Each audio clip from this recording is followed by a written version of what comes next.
নমস্কাৰ আজিৰ ভিডিঅ'টিত আমি টেট পৰীক্ষা ইন সাৰ্ভিস টিচাৰসকলৰ বাবে যি বাধ্যতামূলক কৰা গৈছে মাননীয় সুপ্ৰিম কোৰ্টৰ দ্বাৰা সেই গোটেই প্ৰচেছটিৰ সম্পৰ্কে অৰ্থাৎ বৰ্তমানৰ স্থিতি কি বিভিন্ন ৰাজ্যসমূহে এই সংক্ৰান্তত শিক্ষকসকলক ইন সাৰ্ভিস শিক্ষকসকলক সকাহ দিবৰ কাৰণে কেনে ধৰণৰ পদক্ষেপ গ্ৰহণ কৰিছে আৰু আমাৰ শিক্ষক সমাজ কেনে ধৰণৰ পৰিস্থিতিৰ মাজেদি সময় অতিবাহিত কৰি আছে সকলোবোৰৰ এক বিশ্লেষণ কৰিবলৈ চেষ্টা কৰিম। ভিডিঅ'টি শেষলৈকে থাকিব আৰু চেনেলটি যদি এতিয়াও সাবস্ক্ৰাইব কৰা নাই সাবস্ক্ৰাইব কৰিব আৰু ভিডিঅ'টি লাইক এণ্ড শ্বেয়াৰ কৰিব।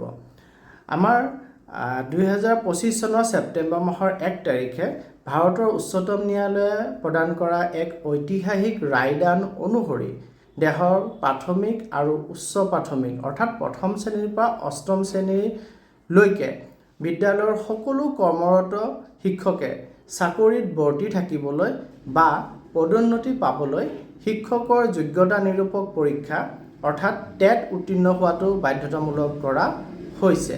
এই ৰায়ে দেশৰ প্ৰায় 25 লাখ শিক্ষকৰ চাকৰিৰ ভৱিষ্যতক লৈ এক ডাঙৰ প্ৰত্যাহ্বানৰ সৃষ্টি কৰিছে।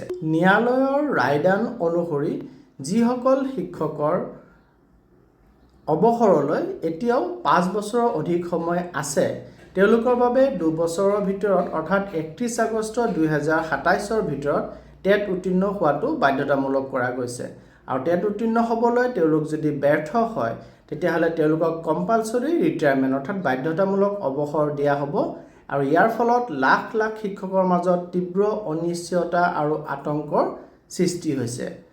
আৰু শিক্ষাৰ অধিকাৰ আইন অৰ্থাৎ ৰাইট টু এডুকেশ্যন এক্ট 2009 প্ৰণয়ন হোৱাৰ পূৰ্বৰে পৰা দীৰ্ঘদিন ধৰি সেৱা আগবঢ়াই থকা জ্যেষ্ঠ শিক্ষকসকলৰ বাবে বৰ্তমানৰ পাঠ্যক্ৰম অনুসৰি নতুনকৈ প্ৰতিযোগিতামূলক পৰীক্ষাত বহাটো এক মানসিক আৰু ব্যৱহাৰিক প্ৰত্যাহ্বান হৈ পৰিছে আৰু যিসকল শিক্ষকৰ অৱসৰলৈ 5 বছৰতকৈ কম সময় আছে তেওঁলোকে পৰীক্ষা নিদিয়াকৈ চাকৰি কৰি যাব পাৰিব যদিও টেট অবিহনে তেওঁলোকৰ কোনো ধৰণৰ পদোন্নতি অৰ্থাৎ প্ৰমোশ্যন নহ'ব অৰ্থাৎ তেওঁলোকে সিনিয়ৰ হৈ পেলাইও প্ৰমোশ্যনৰ সুবিধাটো লাভ নকৰিবগে।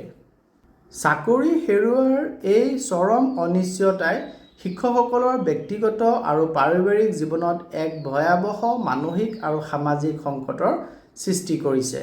যি সময়ত এজন ব্যক্তিয়ে নিজৰ জীৱনৰ সোণালী সময়খিনি শিক্ষাদানত অতিবাহিত কৰাৰ পিছত এক সুস্থিৰ পাৰিবাৰিক জীৱনৰ আশা কৰে তেনে সময়ত এনে এক ৰায়ে শিক্ষকসকলৰ পৰিয়াল সন্তান বৃদ্ধ পিতৃ মাতৃৰ চিকিৎসা আৰু আৰ্থিক দায়বদ্ধতাক লৈ ভৰিৰ তলৰ মাটি হেৰুৱাৰ পেলাইছে। তেওঁলোকে সন্তানৰ উচ্চ শিক্ষাৰ খৰচ উচ্চতম ন্যায়ালয়ৰ এই ৰায়দানৰ দ্বাৰা প্ৰভাৱিত শিক্ষকসকলৰ বেছিভাগৰে সন্তান বৰ্তমান স্কুল কলেজ বা বিশ্ববিদ্যালয়ত পঢ়ি আছে। চাকৰিটো হেৰুৱাব লগা হ'লে সন্তানৰ পঢ়া শুনাৰ খৰচ কেনেকৈ যোগাৰ কৰিব সেই চিন্তাই তেওঁলোকক অহৰহ খেদি ফুৰিছে আৰু চকুৰ টোপনি কাঢ়ি নিছে। সন্তান এজনক সুনাগৰিক হিচাপে গঢ় দিবলৈ সকলো পিতৃ মাতৃয়ে চেষ্টা কৰে। সন্তানে নিজৰ ভৰিত থিয় দিব পৰাকৈ প্ৰয়োজনীয় শিক্ষা দিয়াবলৈ থকা পৰিকল্পনাবোৰ হঠাতে থমকি ৰৈছে এইসকল জ্যেষ্ঠ শিক্ষকৰ, যাৰ ফলত শিক্ষকসকলে এজন অভিভাৱক হিচাপে গভীৰ অপৰাধবোধত ভুগিবলগীয়া হৈছে। শিক্ষাৰ অধিকাৰ আইন প্ৰৱৰ্তন হোৱাৰ পূৰ্বে নিযুক্তি লাভ কৰা শিক্ষকসকলৰ পিতৃ মাতৃৰ বয়স সাধাৰণতে 70 পৰা 80ৰ ভিতৰত হয়।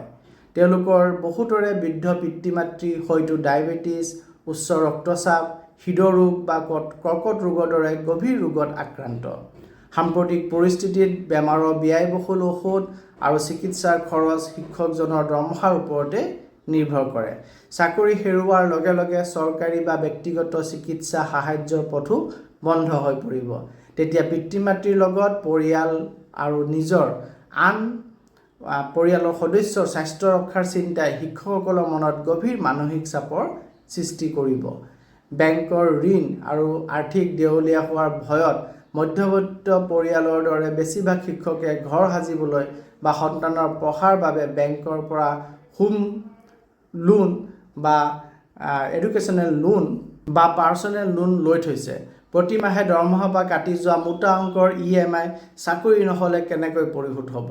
বেংকৰ পৰা ডিফল্টাৰ জাননী অহাৰ ভয়, সম্পত্তি হেৰুৱাৰ আশংকাই তেওঁলোকক নিদ্ৰাহীনতাত পেলাইছে। সামাজিক লাজৰো সন্মুখীন হ'বলৈ গৈ আছে তেওঁলোকে, কিয়নো সমাজত এজন ব্যক্তিৰ শিক্ষক হিচাপে থকা এক সন্মানীয় আসন আছে, হঠাৎ টেট পাছ কৰিব নোৱাৰাৰ বাবে অযোগ্য বুলি চাকৰিৰ পৰা উলিয়াই দিলে সমাজত কেনেকৈ মুখ দেখুৱাব, সেই লোকলজ্জাই তেওঁলোকক কোঙা কৰি পেলাইছে। বহু বয়স আৰু নতুনকৈ পঢ়াৰ চাপ তেওঁলোকৰ ওপৰলৈ আহি পৰিব। 50 বছৰ পাৰ হোৱা এজন শিক্ষকৰ বাবে নতুনকৈ যুৱ প্ৰজন্মৰ সৈতে একেখন চকীত বহি প্ৰতিযোগিতামূলক পৰীক্ষাৰ বাবে প্ৰস্তুতি চলোৱাটো মানসিকভাৱে অত্যন্ত কঠিন কাম। মনোযোগ হ্ৰাস পোৱা, পাহৰি যোৱা আদি সমস্যাৰ বাবে তেওঁলোকে তীব্ৰ হীনমন্যতাত ভুগিছে। এই বয়সত চাকৰি গ'লে তেওঁলোকে আন কোনো নতুন ব্যৱসায় আৰম্ভ কৰা বা ব্যক্তিগত চাকৰি পোৱাটো প্ৰায় অসম্ভৱ। এই কৰ্মহীনতাৰ ভয়ে তেওঁলোকক তীব্ৰ মানসিক অৱসাদ বা ডিপ্ৰেশ্যনৰ দিশলৈ ঠেলি দিছে। এই পৰিস্থিতিত কেৱল শিক্ষকজনেই নহয়, তেওঁৰ সমগ্ৰ পৰিয়ালটোৱে এক গভীৰ ট্ৰমা বা মানসিক আঘাতৰ মাজেৰে গতি কৰিছে। গতিকে এইখিনি সমস্যা আমাৰ জ্যেষ্ঠ শিক্ষকসকলে সন্মুখীন হৈছে, যিখিনি আমি অনুভৱ কৰিব পাৰিছোঁ। এতিয়া আকৌ তেওঁলোকে পৰৱৰ্তী পদক্ষেপ হিচাপে কি ষ্টেপছ তেওঁলোকে ল'ব পাৰে বা ল'ব লাগে। প্ৰথম পদক্ষেপটো হ'ল যি 2 বছৰৰ সময় মাননীয় উচ্চতম ন্যায়ালয়ৰ পৰা দিছে, সেই সময়ৰ ব্যৱহাৰ। অৰ্থাৎ আটাইতকৈ পোনপটীয়া উপায়টো হৈছে উচ্চতম ন্যায়ালয়ে প্ৰদান কৰা 2 বছৰৰ ৰেহাই সমস্যাৰ অৰ্থাৎ গ্ৰেছ পিৰিয়ডৰ ভিতৰত কঠোৰ প্ৰস্তুতি চলাই TET টেট, ষ্টেটৰ টেটেই হওক বা CTET চেণ্ট্ৰেল টেট পৰীক্ষাত উত্তীৰ্ণ হোৱা।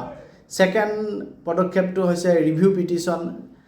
অখিল ভাৰতীয় প্ৰাথমিক শিক্ষক সংঘ, আন ৰাজ্যৰ শিক্ষক সংগঠন আৰু বিভিন্ন ৰাজ্য চৰকাৰে এই ৰায়ৰ বিৰুদ্ধে উচ্চতম ন্যায়ালয়ত পুনৰ বিবেচনাৰ আবেদন অৰ্থাৎ ৰিভিউ পিটিশ্যন দাখিল কৰিছে। আৰু 2026 চনৰ মে' মাহত উচ্চতম ন্যায়ালয়ে এই সংক্ৰান্তত কেতবোৰ মুকলি শুনানিৰো ব্যৱস্থা কৰিছে আৰু তেওঁলোকে সকলো পক্ষক শুনাৰ পাছত তেওঁলোকৰ যোনটো জাজমেণ্ট আছে সেই জাজমেণ্ট ৰিজাৰ্ভ ৰাখিছে আৰু আশা কৰা গৈছে 2-4 দিনৰ ভিতৰতে সেই জাজমেণ্ট প্ৰকাশ পাব আৰু য'ত শিক্ষকসকলে আইনী সকাহ পাব বুলি আশা কৰা গৈ আছে। আৰু কেন্দ্ৰীয় আইন সংশোধনৰ দাবীও তেওঁলোকে উত্থাপন কৰিব পাৰে। ৰাইট টু এডুকেশ্যন এক্ট 2009 বা NCTEৰ যি নিয়মাৱলী আছে সেই নিয়মাৱলী সংশোধন কৰি RT আইন 2009 প্ৰৱৰ্তন হোৱাৰ পূৰ্বে নিযুক্তপ্ৰাপ্ত শিক্ষকসকলক এই বাধ্যবাধকতাৰ পৰা স্থায়ীভাৱে ৰেহাই দিবলৈ কেন্দ্ৰীয় চৰকাৰক অনুৰোধ জনোৱাৰ পথ খোলা আছে। বিশেষ টেটৰ দাবীও তেওঁলোকে কৰিব পাৰে। দেশৰ আন ৰাজ্যসমূহৰ লগত অসম চৰকাৰেও কৰ্মৰত শিক্ষকসকলৰ বাবে চৰ্তবিহীন বিশেষ টেট অনুষ্ঠিত কৰি শিক্ষকসকলক সুযোগ প্ৰদান কৰিব পাৰে। উল্লেখযোগ্য যে 2013-14 চনত সেই সময়ৰ অসমৰ চৰকাৰৰ শিক্ষামন্ত্ৰী তথা বৰ্তমানৰ মুখ্যমন্ত্ৰী ডক্টৰ হিমন্ত বিশ্ব শৰ্মা ডাঙৰীয়াৰ প্ৰচেষ্টাত শিক্ষামিত্ৰসকলৰ বাবে শিক্ষা বিভাগে বিশেষ টেট অনুষ্ঠিত কৰিছিল আৰু এই বিশেষ টেটত ৰাজ্যৰ হাজাৰ হাজাৰ শিক্ষামিত্ৰ সুখ্যাতিৰে উত্তীৰ্ণ হয় বৰ্তমান নিয়মীয়া শিক্ষক হিচাপে নিযুক্তি লাভ কৰি বিদ্যালয়ত সেৱা আগবঢ়াই আছে। গতিকে অসমৰ প্ৰাথমিক শিক্ষকৰ অভিভাৱক সংগঠন অসম ৰাজ্যিক প্ৰাথমিক শিক্ষক সন্মিলনীয়ে এই শিক্ষকসকলৰ বাবে বিশেষ টেটৰ প্ৰস্তাৱ লৈ চৰকাৰক এই প্ৰস্তাৱৰ বিষয়ে অৱগত কৰি মুখ্যমন্ত্ৰী মহোদয়ৰ সৈতে আলোচনাৰ মাধ্যমেৰে এক ইতিবাচক পদক্ষেপ গ্ৰহণ কৰাৰ থল আছে। বিভিন্ন দেশৰ ৰাজ্যসমূহে ইতিমধ্যে এই সংক্ৰান্তত ব্যৱস্থা গ্ৰহণ কৰিছে, পদক্ষেপ লৈছে। সেই বিষয়ে যদি জানিব খোজোঁ তেতিয়াহ'লে উচ্চতম ন্যায়ালয়ৰ এই ৰায়ৰ পিছত দেশৰ বিভিন্ন ৰাজ্যই নিজৰ শিক্ষক সমাজক সুৰক্ষা দিবলৈ আৰু শিক্ষা ব্যৱস্থা ভাঙি পৰাৰ পৰা ৰক্ষা কৰিবলৈ কেতবোৰ গুৰুত্বপূৰ্ণ পদক্ষেপ হাতত লৈছে। প্ৰথমতে আহোঁ মহাৰাষ্ট্ৰক লৈ।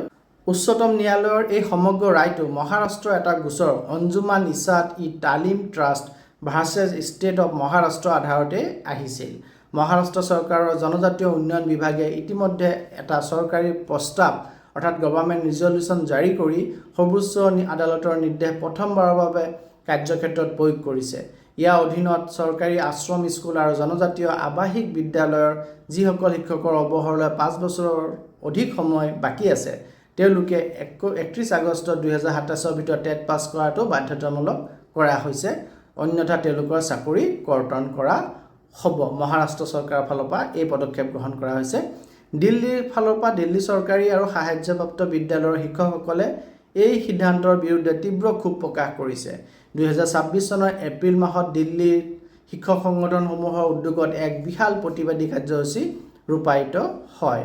দিল্লীৰ শিক্ষকসকলৰ মতে তেওঁলোকে ইতিমধ্যে শিক্ষাদানৰ উপৰিও BLO, লোকপিয়ল, নিৰ্বাচনী আদি চৰকাৰী কামত ব্যৱহাৰ কৰি মানসিকভাৱে তেওঁলোকক জুৰুলা কৰা হৈছে।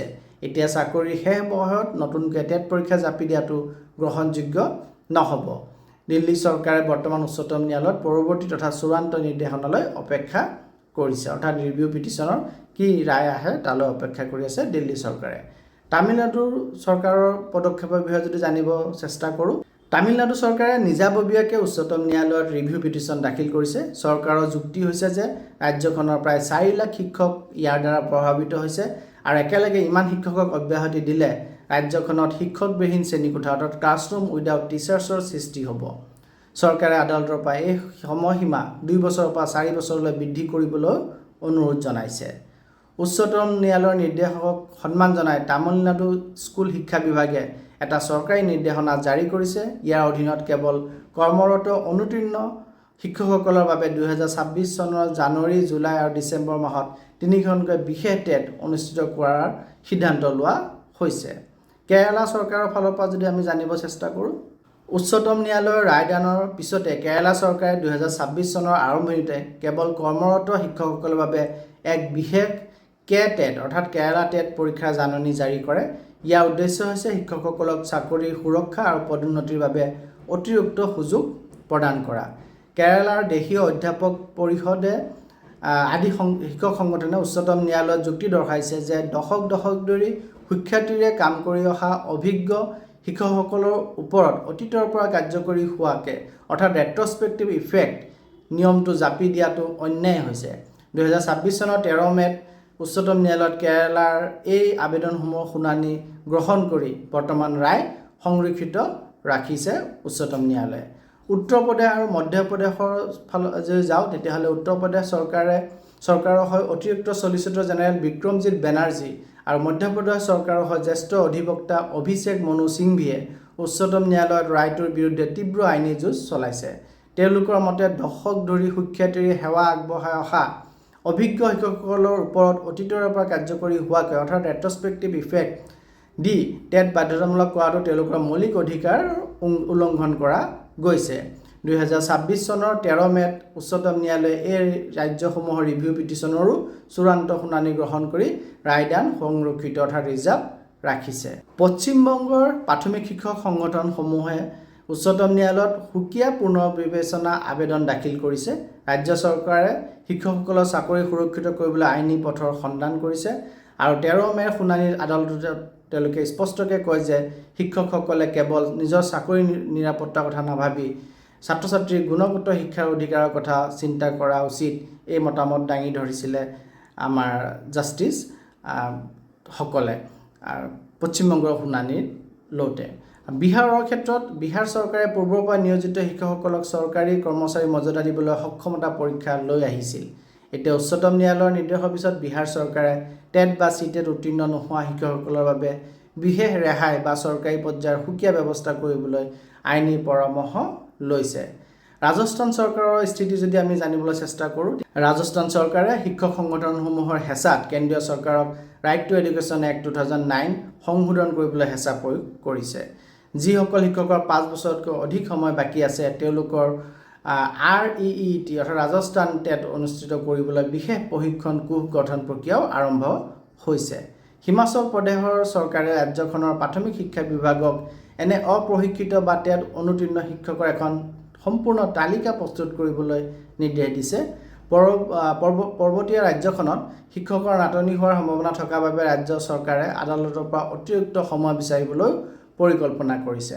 অসম আৰু আমাৰ উত্তৰ পূৰ্বাঞ্চলৰ ৰাজ্যসমূহলৈ যদি আমি নজৰ দিওঁ, অসম চৰকাৰে শিক্ষাৰ অধিকাৰ আইন 2009 প্ৰৱৰ্তন হোৱাৰ পিছৰে পৰা ঠিকাভিত্তিক আৰু নিয়মীয়া শিক্ষকসকলৰ বাবে শিক্ষকৰ যোগ্যতা নিৰূপক পৰীক্ষা অৰ্থাৎ টেটৰ মাধ্যমেৰে নিযুক্তি তেওঁলোকে দি আহি আছে। কিন্তু 1 ছেপ্টেম্বৰ 2025 ৰায়ৰ পিছত অসম চৰকাৰৰ কেন্দ্ৰীয় শিক্ষা মন্ত্ৰণালয়ৰ সৈতে যোগাযোগ বজাই ৰাখিছে। অসমৰ প্ৰাথমিক শিক্ষকৰ সৰ্ববৃহৎ সংগঠন অসম ৰাজ্যিক প্ৰাথমিক শিক্ষক সন্মিলনীয়ে অখিল ভাৰতীয় প্ৰাথমিক শিক্ষক সংঘৰ সৈতে সংযুক্ত হৈ উচ্চতম ন্যায়ালয়ত আইনী যুঁজ অব্যাহত ৰাখিছে। ত্ৰিপুৰা আৰু মেঘালয়ৰ ক্ষেত্ৰত ত্ৰিপুৰাত ষ্টেট অফ ত্ৰিপুৰা ভাৰ্চেছ সজলদেৱ গোচৰৰ সৈতে এই টেটৰ বিষয়টো সাঙুৰ খাই পৰিছে। এই গোচৰটো চলি আছে আৰু 22 মে তাৰিখে এই গোচৰটোৰ শুনানি আছিল, কিন্তু পৰৱৰ্তী তাৰিখ আমাৰ 27 মে দিয়া গৈছে, যাৰ ওপৰত উচ্চতম ন্যায়ালয়ৰ বিশেষ দৃষ্টি আছে। আৰু মেঘালয়ৰ অন্যান্য প্ৰাইভেট ৰাজ্যৰ শিক্ষক সংগঠনসমূহেও পুৰণি ৰিভিউ পিটিশ্যন খাৰিজ হোৱাৰ পিছত এতিয়া কেন্দ্ৰীয় চৰকাৰৰ হস্তক্ষেপ আৰু আইন সংশোধনৰ দাবী জনাইছে। শেহতীয়া স্থিতি কি, মানে বৰ্তমান এই গোচৰ বা ৰিভিউ পিটিশ্যনৰ ষ্টেটাছ কি আছে তাকে যদি আমি জানিব চেষ্টা কৰোঁ। 2026 চনৰ 13 মেত উচ্চতম ন্যায়ালয়ৰ দুজনীয়া বিচাৰপীঠ ন্যায়াধীশ দীপাংকৰ দত্ত আৰু ন্যায়াধীশ মনমোহন, তেওঁলোকৰ বিচাৰপীঠে সকলো ৰাজ্যৰে প্ৰায় 76টামান পুনৰ বিবেচনাৰ আবেদন অৰ্থাৎ ৰিভিউ পিটিশ্যন একত্ৰিত কৰি তেওঁলোকে শুনানি গ্ৰহণ কৰিছে। বহুত দীঘলীয়া শুনানি গ্ৰহণ কৰিছে আৰু শুনানি কালত কিন্তু তেওঁলোকৰ যি বডি লেংগুৱেজ বা তেওঁলোকৰ যোনটো কথা বতৰা ওলাই আহিছে সেয়া কিন্তু আমি বা আইনৰ জ্ঞান ৰখাসকলে, মই নিজে যিহেতু আইনৰ স্নাতক হওঁ, LLB ডিগ্ৰীধাৰী হওঁ বা মই সেই প্ৰচিডিংখিনি শুনিছোঁ, তাৰ পৰা কিন্তু পজিটিভ একো দেখা যোৱা নাই। আৰু তেওঁলোকে শিক্ষকসকলক উদ্দেশ্য কৈছে যে কেৱল নিজৰ চাকৰিৰ সুৰক্ষাৰ কথা ভাবি আপোনালোক কিয় আত্মকেন্দ্ৰিক হৈ আছে, ছেল্ফ চেণ্টাৰ্ড কিয় হৈছে, শিশুসকলৰ গুণগত শিক্ষাৰ অধিকাৰৰ কথাও চিন্তা কৰক, শিশুসকলৰ চিন্তাও কৰক, অকল আপোনালোকে নিজৰ চিন্তা কিয় কৰি আছে, তেনেধৰণৰ মন্তব্য তেওঁলোকে দাঙি ধৰিছে জাষ্টিছসকলে। গতিকে সিমান এটা পজিটিভ দেখা যোৱা নাই আৰু আদালতে বৰ্তমান সকলো পক্ষৰ যিমান তৰ্ক আছিল, যিমান পইণ্ট আছিল এডভোকেটসকলৰ, সেইখিনি শুনিছে। শুনি পেলাই তেওঁলোকে তেওঁলোকৰ ৰায়দান সংৰক্ষিত ৰাখিছে, অৰ্থাৎ ৰিজাৰ্ভ ৰাখিছে। যিকোনো মুহূৰ্তত, কাইলৈ সোমবাৰ আছে, পৰহিলৈ মঙলবাৰ আছে, সোম মঙলবাৰ বা যিকোনো মুহূৰ্ততে তেওঁলোকে এই ৰিভিউ পিটিশ্যনৰ ৰায়দান কৰিব আৰু এই ৰায়দানৰ ওপৰতে সমগ্ৰ দেশৰ শিক্ষক সমাজৰ ভৱিষ্যত ওলমি আছে। গতিকে আমি অপেক্ষা কৰি আছোঁ এই ৰায়দানলৈ। আপোনালোকে এই সংক্ৰান্তত কি ভাবে কমেণ্ট ছেকশ্যনত জনাব। ধন্যবাদ।